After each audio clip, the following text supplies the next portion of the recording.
TDP Janasena తొలి జాబితాపై ఇరు పార్టీల నేతలు అసంతృప్తిగా ఉన్నారు. టీడీపీ సంగతి పక్కన పెడితే పవన్ కళ్యాణ్ జనసేన పార్టీకి 24 సీట్లు మాత్రమే కేటాయించడంపై జనసేన నేతలు తీవ్ర అసంతృప్తి వ్యక్తం చేస్తున్నారు. ఇల్లు ఆస్తులు అమ్ముకుని పార్టీ కోసం కష్టపడిన వారిని పవన్ కళ్యాణ్ పట్టించుకోలేదని అసహనం వ్యక్తం చేస్తున్నారు. ఇక పవన్ కళ్యాణ్ తీరుపై కాపు నేత మాజీ మంత్రి చేగొండి హరిరామ జోగయ్య అసహనం వ్యక్తం చేశారు. సీట్ల పంపకం విషయంలో పవన్ కళ్యాణ్ ఉద్దేశిస్తూ బహిరంగ లేఖ రాశారు. జనసేనకు కేవలం 24 సీట్లు ఇవ్వటమేంటి? ఆ పార్టీ పరిస్థితి అంతహీనంగా ఉందా అని ప్రశ్నించారు. జనసేన శక్తిని పవన్ కళ్యాణ్ తక్కువగా అంచనా వేసుకుంటున్నారని, 24 సీట్ల కేటాయింపు జన సైనికులను అసంతృప్తి పరిచిందని, రాజ్యాధికారంలో వాళ్లు జనసేన వాటా కోరుకుంటున్నారని లేఖలో తెలిపారు.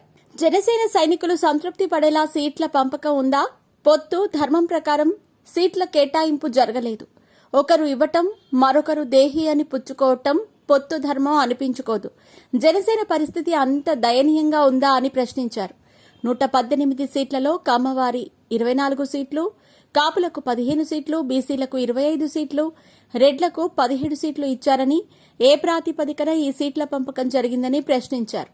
జనాభా ప్రతిపాదకన సామాజిక న్యాయంగా చూసుకుంటే బీసీలకు 50%, కాపులకు 25%, రెడ్లకు 6%, కమ్మలకు 4% సీట్లు దక్కాల్సి ఉంటుందన్నారు.